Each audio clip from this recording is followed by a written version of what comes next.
दोस्तों 28 तारीख को मोहम्मद नदीम का जो यह जूसरी रोड पर जो सीवरेज का जो चैम्बर है वहाँ मिट्टी भी डली हुई थी, वो गड्ढा था जिसकी वजह से एक्सीडेंट हो गया था। यहाँ उपचार करने के बाद में उनको अजमेर रेफर कर दिया गया था। तो जो वकील साहब है तौसीफ साहब, वो प्लस उनके जो रिश्तेदार हैं, उन्होंने मकराना पुलिस थाना में एक रिपोर्ट दर्ज करवाई। अब उसमें किसके किसके नाम है, किसकी लापरवाही है, इसके चलते आइए बात करते हैं वकील तौसीफ अहमद से। सर बताए क्या मामला था, किस तरह का जो दुर्घटना हुई उसमें आप किसको दोषी मानते हैं? 28/8/2025 रात्रि समय करीब 10 से 10:30 बजे के बीच में आदर्श नगर गली नंबर 2 के सामने जूसरी मार्ग पर एक नगर परिषद या पीडब्ल्यूडी विभाग द्वारा और ठेकेदार चेलाराम व उसकी सहयोगी मुकेश द्वारा एक अवैध रूप से एक अवैध 4 फीट लंबा, 3 फीट गहरा और 4 फीट चौड़ा अवैध रूप से बना रखा था, जिसके सावधानी के तौर पर ना तो कोई सावधानी बोर्ड लगाया गया, ना ही कोई रेडियम वगैरह लगाए गए, जिससे रात्रि करीब नदीम अपने घर पे जा रहा था। उस दरमियान नदीम उस गड्ढे में गिर गया, जिससे उसे काफी गंभीर चोटें आई, जिसके वो गवर्नमेंट हॉस्पिटल लेकर गए। वहां ले जाने के बाद में डॉक्टरों ने वहां प्राथमिक उपचार किया। उपचार करने के बाद में उसको अजमेर रेफर किया गया। उसकी गंभीर हालत देखते हुए हमने एक एफआईआर मकराना थाना में दर्ज करवाई है। एफआईआर नंबर 277/25 है। इस एफआईआर में नगर परिषद मकराना ईओ श्रवण कुमार, पीडब्ल्यूडी विभाग के अधिकारी व ठेकेदार व उसका सहयोगी मुकेश, ठेकेदार चेलाराम व उसकी सहयोगी मुकेश के खिलाफ हमने प्राथमिक रिपोर्ट दर्ज करवाई है। धारा बीएनएस की धारा 125/1 में ये एफआईआर दर्ज की गई है। इसके अलावा पुलिस इन्वेस्टिगेशन में और भी कई धाराएं ऐड होगी। हम प्रशासन और यहाँ के राजनीतिक लोगों से गुहार लगाते हैं, अपील करते हैं कि इनके खिलाफ सख्त से सख्त कार्रवाई की जाए और ठेकेदार का लाइसेंस निरस्त किया जाए।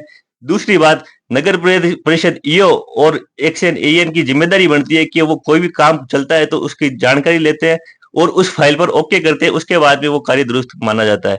ये काम आज से 3-4 दिन पहले कंप्लीट हो चुका था, उसके बावजूद भी उस खड्डे को आज तक नहीं बुरा गया है, ना ही उसको समतल किया गया है, जिसके कारण 3-4 घटनाएं हुई और भी अन्य पेशेंट अन्य हॉस्पिटलों में एडमिट है, वो भी इलाजत है।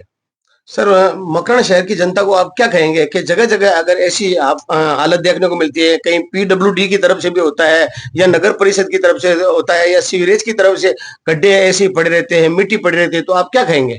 मैं मकराना के सभी युवा वर्ग से खास तौर पे अपील करूंगा कि आप सब जागरूक बनिए, अपने अधिकार जानिए। अगर सब अपने अधिकार जान जाएंगे तो मुझे नहीं लगता कि कोई भी सरकारी कर्मचारी ऐसी घटनाएं, ऐसी कार्रवाई कर सके या ऐसी कोई गड्ढे वगैरह ये जो भी जो है कर सके। क्योंकि अगर युवा वर्ग अगर जागरूक बन जाएगा तो उसको पता होगा कि हमारे अधिकार क्या है, हम इनके खिलाफ क्या क्या कर सकते हैं। अगर इनके खिलाफ अगर कार्रवाई अपन करेंगे तो इनकी इतनी हिम्मत, इतनी औकात नहीं हो सकती कि अगली बार एक वापस ऐसी हरकतें कर सके। मैं शहर की जनता से यही कहूंगा कि यदि आपके सामने अगर किसी प्रकार का कोई गड्ढा हो, कोई चेंबर हो या सीवरेज हो, किसी तरह से अगर लापरवाही देखी जाए तो आप तो सबसे पहले उसकी ये निगरानी करें और उसको देखें कि ये कौन से डिपार्टमेंट की तरफ से है। फिर उसके बाद में अगर आपको पता चलता है कि ये उस डिपार्टमेंट से है तो आप उस डिपार्टमेंट में से संपर्क करें और उनको अवगत करवाएं और शिकायत दर्ज करें।